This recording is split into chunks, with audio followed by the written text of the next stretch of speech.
नमस्कार, बहुत स्वागत है आपका। आप देख रहे हैं हमारी खास कार्यक्रम और मैं हूं आपके साथ नेहा दुबे। आज हम बात करेंगे उद्धव ठाकरे और प्रकाश आंबेडकर के गठबंधन की। पुरानी कहावत है कि राजनीति में कोई भी स्थायी मित्र या शत्रु नहीं होता। महाराष्ट्र में भी पिछले कुछ समय से ऐसा ही हो रहा है। यहाँ पहले तो सीएम पद को लेकर उद्धव ठाकरे बीजेपी से अलग हो गए, फिर उसके बाद शिवसेना में ही बगावत हो गई और अब पार्टी के कद्दावर नेता एकनाथ शिंदे भाजपा के साथ मिलकर सरकार चला रहे हैं। महाराष्ट्र की सियासत में हुए एक बड़े घटनाक्रम में वंचित बहुजन अघाड़ी और शिवसेना के उद्धव ठाकरे गुट ने हाथ मिला लिया है। वंचित बहुजन अघाड़ी का नेतृत्व प्रकाश आंबेडकर करते हैं। वे डॉक्टर भीमराव आंबेडकर के पोते हैं। बता दें कि इन दोनों दलों के गठबंधन को शिव शक्ति और भीम शक्ति गठबंधन का नाम दिया गया है। महाराष्ट्र में बहुत जल्द बृहन मुंबई महानगर पालिका यानी बीएमसी के चुनाव होने वाले हैं और उसके बाद मई 2024 में लोकसभा और नवंबर 2024 के विधानसभा चुनाव भी दूर नहीं है। ऐसे में यह गठबंधन महाराष्ट्र की सियासत के लिहाज से निश्चित रूप से बेहद अहम है। दरअसल बता दें कि शिवसेना जहां हिंदुत्व की राजनीति करने के लिए जानी जाती है, तो वहीं प्रकाश आंबेडकर सेकुलर राजनीति करते हैं। साल 2019 में हुए विधानसभा चुनाव के बाद जब शिवसेना ने कांग्रेस और एनसीपी के साथ मिलकर महाराष्ट्र में सरकार बनाई थी, तभी उद्धव ठाकरे ने यह संकेत दिया था कि वह अब हिंदुत्व की राजनीति तो करेंगे, लेकिन सत्ता में रहने के लिए सेकुलर दलों के साथ तालमेल भी बढ़ाएंगे। ये सरकार सफलतापूर्वक 2.5 साल तक चली, लेकिन जून में हुई बगावत के बाद गिर गई। प्रकाश आंबेडकर और उद्धव ठाकरे गुट के साथ आने के बाद आपको बता दें कि 1950 का वह दशक याद आता है जब डॉक्टर भीमराव आंबेडकर और प्रबोधनकर ठाकरे ने मिलकर सामाजिक बुराइयों जैसे छुआछूत, दहेज प्रथा और जातिवाद के खिलाफ आवाज उठाई थी। ये दोनों ही नेता संयुक्त महाराष्ट्र मूवमेंट में कामरेड भी थे और ऐसे में तब महाराष्ट्र को अलग राज्य बनाने की लड़ाई छिड़ गई थी। प्रबोधनकर ठाकरे शिवसेना संस्थापक बाला साहब ठाकरे के पिता थे, लेकिन बड़ा सवाल अब यह है कि क्या वंचित बहुजन अघाड़ी के उद्धव ठाकरे के साथ आने से महाराष्ट्र में बीजेपी की मुश्किलें बढ़ सकती हैं, बीजेपी के लिए मुश्किलें खड़ी हो सकती है। अगर महाराष्ट्र में ओबीसी, मराठा और दलित समुदाय का बड़ा तबका महाविकास अघाड़ी के साथ जुड़ जाता है, तो ये बीजेपी एकनाथ शिंदे के गठबंधन के लिए कितनी चुनौतियां पेश कर सकता है।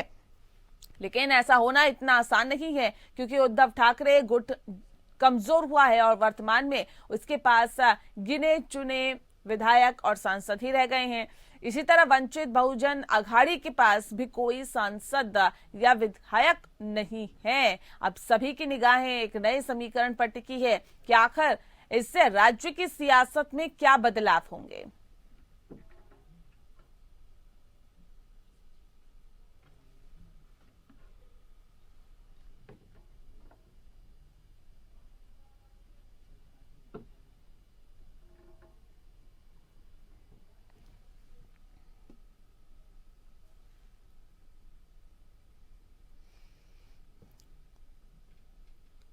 तो महाराष्ट्र में राजनीतिक घटनाक्रम लगातार जारी है और अब आपको बता दें कि जिस तरह से हम देख पा रहे हैं कि उद्धव ठाकरे बहुजन अघाड़ी के साथ जा रहे हैं, तो ऐसे में क्या एक नया गठबंधन भारतीय जनता पार्टी और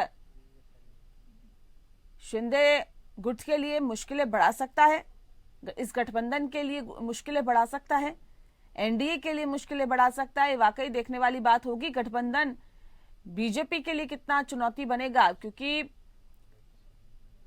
बहुजन अघाड़ी सेकुलर राजनीति करती है, उद्धव या शिवसेना यूं कहें ये बिल्कुल ही हिंदुत्व की राजनीति करते हैं। और दोनों जब एक साथ आएंगे तो क्या दलित, पिछड़ा वर्ग, वंचित और हिंदुत्व की राजनीति करने वाले उद्धव ठाकरे का जो वोट बैंक है या फिर शिवसेना का जो वोट बैंक है, वो सब एक साथ मिलकर भारतीय जनता पार्टी या फिर एनडीए की मुश्किलें बढ़ा पाएंगे, उनके लिए कितनी चुनौतियां खड़ी कर पाएंगे, इस पर सभी की निगाहें हैं। क्योंकि अभी जो पिछले कुछ वक्त में हमने देखा महाराष्ट्र में, जो महाराष्ट्र की सियासत रही है, वो वाकई कहा जा सकता है बहुत ही ज्यादा उहापोह वाली स्थिति हमने देखी महाराष्ट्र की सियासत में। उद्धव ठाकरे ने हिंदुत्व से समझौता किया तो वही दो फाड़ में पार्टी वहां पर बटी हुई नजर आई। हालांकि कुछ चुनिंदा विधायक और सांसद ही रह गए हैं उद्धव ठाकरे के साथ, बाकी शिंदे गुट के साथ चले गए हैं। अब ऐसे में ये देखने वाली बात होगी कि अभी तक भारी पड़ने की बात शिंदे गुट की तरफ से कही जा रही है, लेकिन जनता के दिलों में किसने जगह बनाई और जनता के हित के लिए कौन सोचेगा, जनता किसके हित के लिए सोचेगी, ये सभी बहुत महत्वपूर्ण चीजें हैं जिस पर सभी की निगाहें फिलहाल है। तो वंचित बहुजन आघाड़ी के साथ गठबंधन करेंगे उद्धव और ऐसे में सभी वर्गों को एक साथ लाने की कोशिश यहां पर की जा रही है।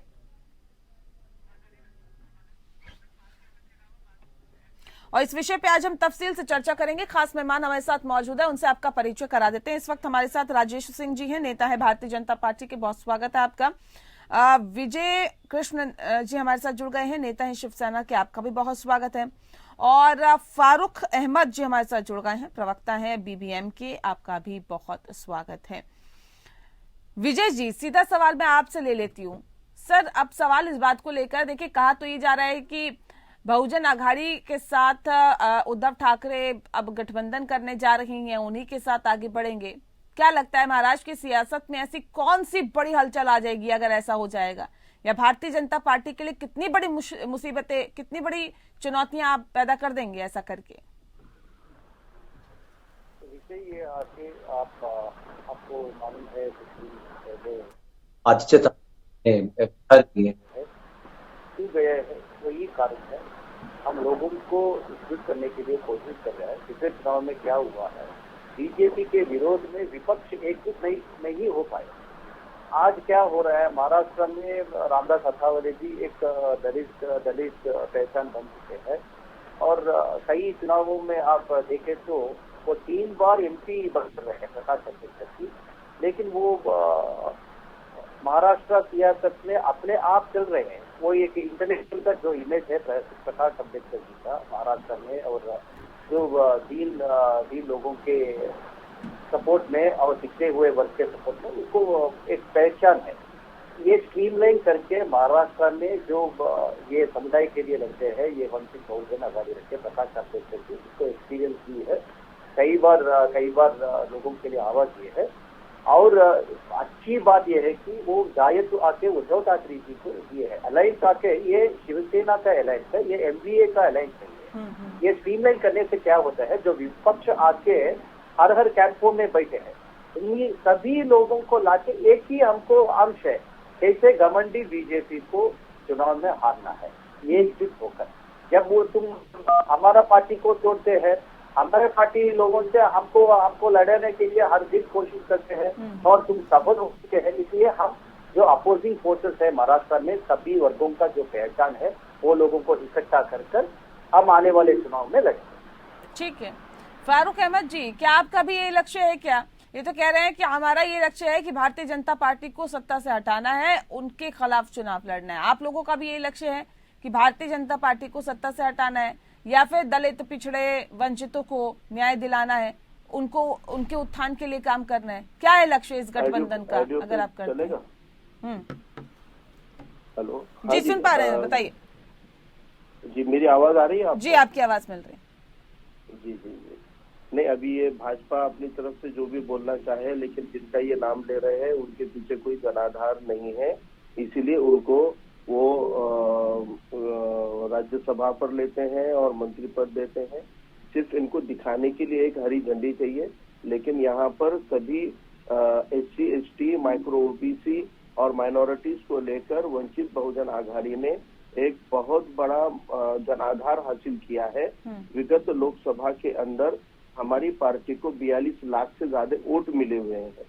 हाँ, ये अलग बात है कि वहाँ के इक्वेशन और सभी समुदाय के कुछ माइनर डिफरेंसेस से हमारी सीटें जरूर गिरी है, लेकिन हमारा हौसला बहुत बढ़ा हुआ है और पिछले विगत 3 वर्षों में हमने कंटिन्यूअसली अपने कामों को जारी रखा हुआ है। विभिन्न सेक्टर के अंदर, विभिन्न समुदाय के अंदर विभिन्न इश्यूज को उठाकर आज राष्ट्रों की विपक्ष की जिम्मेदारी और दायित्व अगर कोई पक्ष निभा रहा है तो वो वंचित बहुजन आघाड़ी निभा रहा है।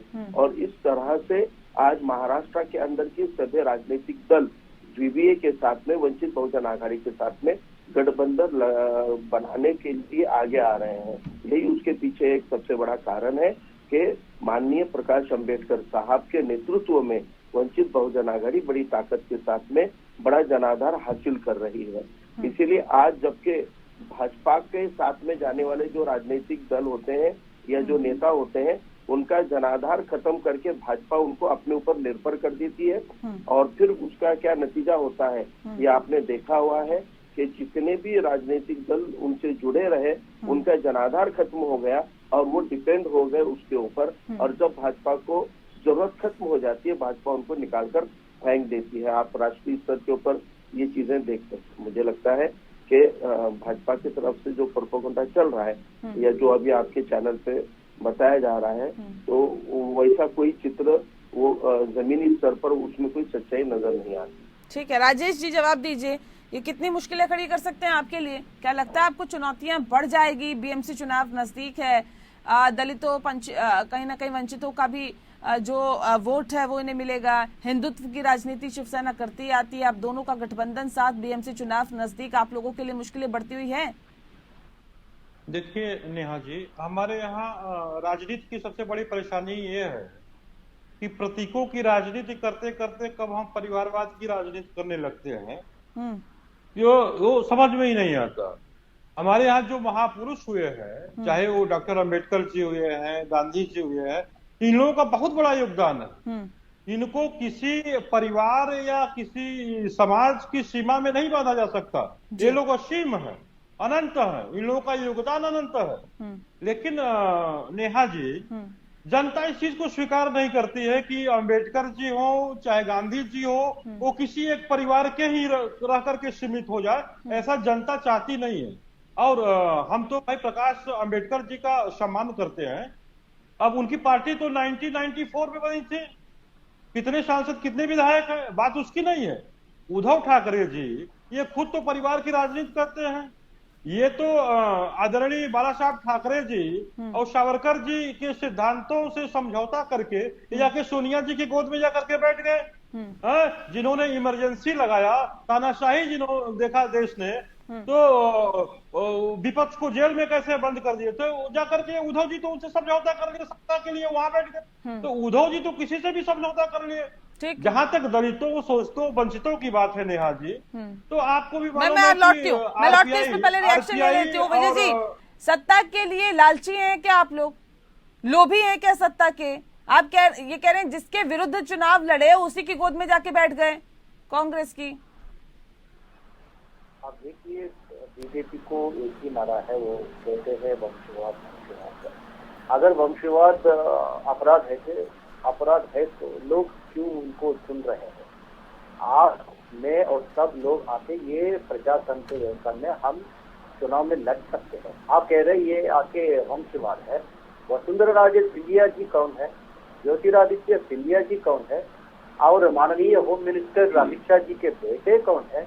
ये सब लोग एक स्ट्रक्चर में बीजेपी का जो पार्टी है हायरार्की में, वो सब लोग शामिल है। आप जो भी कहे हैं, पूरा प्रपंचों में देशों में ये हेरिडिटरी बेसिस में कुछ विषय चलता है। लेकिन आप मुद्दों में आइए। मुद्दे ये आके, क्या गांधी जी ने, अंबेडकर ने बताया कि आप विपक्ष पार्टियों को छोड़िए, 40 एमएलए को लाइए और सत्ता बनाइए। ये सब क्या बोला है? ये इस पर बात करना है नरेंद्र मोदी जी, इस पर बात करना है पंतप्रधान जी मन की बात में, ये स्वच्छ भारत के बारे में बात करना है। ठीक है, राजेश जी कुछ कह रहे, सुन लेते हैं राजेश जी जल्दी से। हाँ देखिए नेहा जी, अभी हम शिवसेना की बात सुन रहे थे, या तो क्या बाला साहब ठाकरे जी मुद्दे पे नहीं थे क्या उनको डिनाई कर रहे हैं क्या? वो क्यों कहते थे कि सोनिया जैसे लोगों के या कांग्रेस के साथ हम कभी नहीं जाएंगे, पार्टी समाप्त कर देंगे लेकिन नहीं जाएंगे? तो क्या मुद्दे पे नहीं थे? एक बात। दूसरी बात यह है कि ये लोग तो खुद रश्मि ठाकरे जी और आदित्य ठाकरे जी के ऊपर ही नहीं उठा रहे हैं उद्धव जी। ये तो परिवारवाद से जब ऊपर उठेंगे तब ना देखेंगे कि हाँ परिवार के अलावा भी राजनीति होती है, जनता की राजनीति होती है। जहां तक भारतीय जनता पार्टी का प्रश्न है, आप बताइए, मैं आपको चैलेंज करता हूं कि भारतीय जनता पार्टी के किसी 2 राष्ट्रीय अध्यक्ष का नाम बता दीजिए जो एक ही परिवार से हुए हैं, या किसी से 2 मुख्यमंत्री का नाम बता दीजिए जो एक ही परिवार से हुए हैं। आप नहीं बता सकते, क्योंकि भारतीय जनता पार्टी कभी परिवार की राजनीति नहीं करती है। हाँ, कार्यकर्ता जो जिनका भी आपने नाम लिया, अगर भारतीय जनता पार्टी के साथ जुड़ करके कोई काम करना चाहता, किसी के बेटा हो, बेटी हो, या किसी परिवार से आते हैं, उस पे हमें कोई आपत्ति नहीं है। जो भाजपा के साथ जुड़ना, करोड़ों लोग जुड़े हुए हैं, लेकिन हम किसी एक परिवार के 2 सदस्यों को कभी राष्ट्रीय अध्यक्ष नहीं बनाए, कभी मुख्यमंत्री नहीं बनाए, कभी प्रदेश अध्यक्ष नहीं बनाए। तो आप बता दीजिए, अगर आपके नजर में या महाराष्ट्र में मशहूर गोंडी चोर है जो नितिन राणे और नारायण राणे, कितने हर दिन हमारा पार्टी को गाली देते हैं ट्विटर में, सामाजिक माध्यम में। नितिन राणे कौन है और नारायण राणे कौन है? वो शिवसेना में काम करके नेहा जी, सावरकर जी को तो आए दिन गाली देते रहते हैं पार्टी में पदवी नहीं है। राहुल गांधी, ये 2 लोग पदवी में है और पोजीशंस में है। जिनके विचारधारा की लड़ाई और राजनीति करते रहे सावरकर जी को राहुल जी खुलेआम गाली दे रहे हैं, उस पर तो कभी इन्होंने प्रश्न उठाया नहीं, उसके साथ इन्होंने समझौता कर लिया। हम उसका खंडन किए हैं। सावरकर जी आप बताइए, जम्मू कश्मीर में हिंदुओं का आनंद हो रहा है। नहीं, इसका इसमें तो जवाब देना पड़ेगा ना। वो कह रहे थे कि खुलेआम गालियां देते हैं, तब आप लोग कुछ नहीं कहते, उनके विरोध में आवाज उठाते हैं, तब आप कुछ नहीं कहते। ये क्या शिवसेना ने अपने विचारधारा के साथ समझौता कर लिया है क्या? ये तो सेकुलर राजनीति करते हैं। आप हिंदुत्व का झंडा बुलंद करने की बात करते हैं। अब क्या विचारधारा से समझौता हो गया? पहले कांग्रेस के साथ समझौता करना, एनसीपी के साथ समझौता करना, गठबंधन करना, और अब जिस तरह से आपने बीबीएम के साथ समझौता कर लिया है, अब ऐसे में ये तो कहा ही जाएगा कि देखिए आपकी विचारधारा क्या डगमगा गई है, आप ट्रैक से हट गए हैं क्या? अभी नहीं, ये हो सकता कारण है कि हिंदुत्व आपके शिवसेना विचारधारा नहीं है, हमारा देश को बचाने वाली एक सिद्धांत है। लेकिन आप जब राजनीति में आप काम करते हैं, आप देखिए बीजेपी के दक्षिण भारत में टीडीपी से तो 2 बार अलायंस कर चुका है, और तमिलनाडु में ऑल इंडिया अन्ना द्राविड़ मुन्नेत्र कड़गम, ये द्राविड़ मुन्नेत्र कड़गम भी आके सेक्युलर पार्टी है, वो हिंदुत्व विचारधारा में नहीं है। ऐसे कई सारे पार्टियों से अलायंस में है। यही बीजेपी पार्टी, अगर जब आप नॉर्थ ईस्ट गए तो कई सारे छोटे मोटे पार्टियों से जो अलायंस में है, उनका विचारधारा हिंदुत्व ही नहीं है। लेकिन इसके बावजूद भी बीजेपी को एक हिंदुत्व इमेज आ रहा है। ऐसा ही शिवसेना को भी जरूर होगा, क्योंकि ये अलायंस में अगर हम हिंदुत्व विचारधारा से हम बाहर आ गए तो महाराष्ट्र में जो हिंदुत्व वोट बैंक है, वो दूसरे पार्टी जो हिंदुत्व विचारधारा मानती है उसको चल जाती है। इसलिए हमको मालूम है, हम जब ये अलायंस रखते हैं, इसके कारण कौन है? जो घमंडी तरह से जो भी हम करेंगे हमारा ही राइट है, जो मानती है बीजेपी पार्टी। इस बीजेपी पार्टी आने वाले चुनाव में आपने देखा है, बेंगलुरु में कई सारे पार्टी आके इकट्ठा हो गए हैं, लेकिन जब चुनाव आ गया सभी लोग और एक तरफ ऐसा क्या हुआ, फिर बीजेपी आ गया। इसलिए हम कर रहे हैं, आपका अपोनेंट कौन है? बीजेपी। हमारा अपोनेंट कौन है? बीजेपी क्या करता है? अपोजिशन पार्टी को वीक करता है और अश्व वाणिज्य करता है, हॉर्स ट्रेडिंग करता है, ये सब हो रहा है। इसलिए हम कर रहे हैं, जो सत्ता घमंडी बनती है जनता के पास। आपने कहा देश को बचाना है। मैं राजेश जी का रुख करूं, उससे पहले फारूक जी का रुख कर लेती हूँ। मैं आती हूँ राजेश जी, 1 सेकंड रुक जाइए। फारूक जी, आप सवाल का जवाब दीजिए। सवाल इस बात को लेकर कि देखिए अब जिस तरह से गठबंधन की बात कही जा रही है, कितना असर इसका देखने के लिए मिलेगा, और क्या लगता है कि एक बड़ी दिक्कतें क्रिएट हो सकती है बाकी पार्टियों के लिए? और ऐसे में क्या आपको नहीं लगता कि आप लोग भी अपने विचारधारा के साथ समझौता कर रहे हैं, शिवसेना के साथ जाकर, उद्धव ठाकरे के साथ जाकर? बिल्कुल नहीं। देखिए, हमारे पार्टी के नेता एडवोकेट प्रकाश अंबेडकर साहब ने क्लियर एक बात कही हुई है कि जो ब्राह्मणवाद की बात करते हैं, जो मनोवाद की बात करते हैं, जो वर्ण व्यवस्था की बात करते हैं, ऐसी ताकतों के साथ हम कभी नहीं जाते हैं। उसको हम अपने संविधान के लिए उसको दुश्मन मानते हैं। जो भी वर्ण व्यवस्था की बात करेगा वो अपने संविधान का विरोधी होगा, क्योंकि संविधान ने सभी को सम्मान से जीने का समान अधिकार दिया है। और इसी पटल के ऊपर आज शिवसेना की जो हिंदुत्व की भूमिका है वो स्पष्ट तौर पे कहते हैं कि शेठजी और भटजी वाली राजनीति या ब्राह्मणवाद या हिंदुत्ववाद उनका नहीं है। अगर वो शेठजी और भटजी वाला ब्राह्मणवाद वाला अगर वो हिंदुत्व नहीं है तो वो संतों की परंपरा वाला अम्बेडकरवाद है, वो फुले शाहू अम्बेडकरवादी विचारधारा वाला हिंदुत्ववाद है। तो संतों के हिंदुत्ववाद से कभी नकारा नहीं जा सकता, क्योंकि हिंदुत्व या हिंदू इस एक सहिष्णु परिप्रेक्ष्य में अगर देखा जाए तो इस देश का मूल आधार रहा है, जो सभी विचारों का स्वागत करता है, सबके साथ सहिष्णुता का बर्ताव करता है। लेकिन जो भाजपा का हिंदुत्व है वो असहिष्णुवाद की तरफ जा रहा है, वो हिंसकवाद की तरफ जा रहा है, वो हिंसा को बढ़ावा देने वाला है, युवाओं को उकसाने वाला है, मॉब लिंचिंग कराने वाला है, दंगे कराने वाला है। तो उस हिंदुत्ववाद से हम किनारा करते हैं। लेकिन आपने देखा कि जो 2.5 साल की सरकार यहाँ पे उद्धव ठाकरे जी के नेतृत्व में चली हुई है, उस सरकार ने सभी घटकों के साथ में जाने की जो तैयारी दिखाई है, इस बदली हुई उनकी स्थिति को हम सराहते हैं। और महाराष्ट्र की भूमि के अंदर कभी भी कोई एक तरफा विचार नहीं पलता है। महाराष्ट्र की भूमि ठीक है। राजेश जी का रुख कर लेते। राजेश जी, इन दोनों की बातों से तो देखिए यही लग रहा है कि देश बड़ी मुश्किल स्थिति में है, देश में हालात बहुत खराब है। देश को बचाने के लिए, महाराष्ट्र को बचाने के लिए हम सभी पार्टियां इकट्ठे आ रही है। उद्धव ठाकरे ने 2.5 साल सरकार चलाई, बहुत अच्छी चलाई, लेकिन देश की स्थिति बहुत खराब है। जी नेहा जी, कि उद्धव ठाकरे जी के साथ फारूक अहमद जी इसलिए है क्योंकि वो फारूक अहमद जी हैं और उनको अच्छा लगता था जब शिवसेना और कांग्रेस की सरकार में साधुओं को पीट पीट करके हत्या कर दी जाती है, तो शिवसेना का वो जो चेहरा है उनको अच्छा लगा, इसलिए उनके साथ आ रहे हैं। अभी चैनल पे कह रहे हैं ना कि इनको जो इनका जो हिंदुत्व है, जो साधुओं को पीट पीट करके हत्या कर दी जाती है इनकी सरकार में, तो उससे ये खुश है फारूक जी, और खुश उनका इनका लाजमी है क्योंकि फारूक जी है।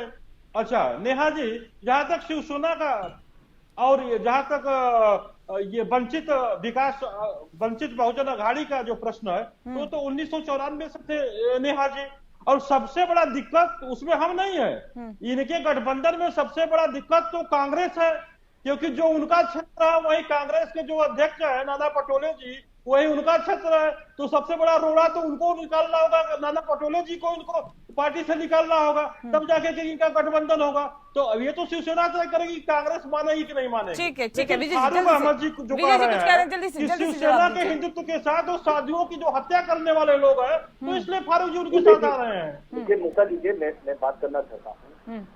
ये आके एक मुद्दा को लेके राजनीति करके कई बार प्रयत्न करते हैं शिवसेना हिंदुत्व विचारधारा से बाहर होती है। अरे फारूक जी कर रहे हैं, हम थोड़ी कर रहे हैं।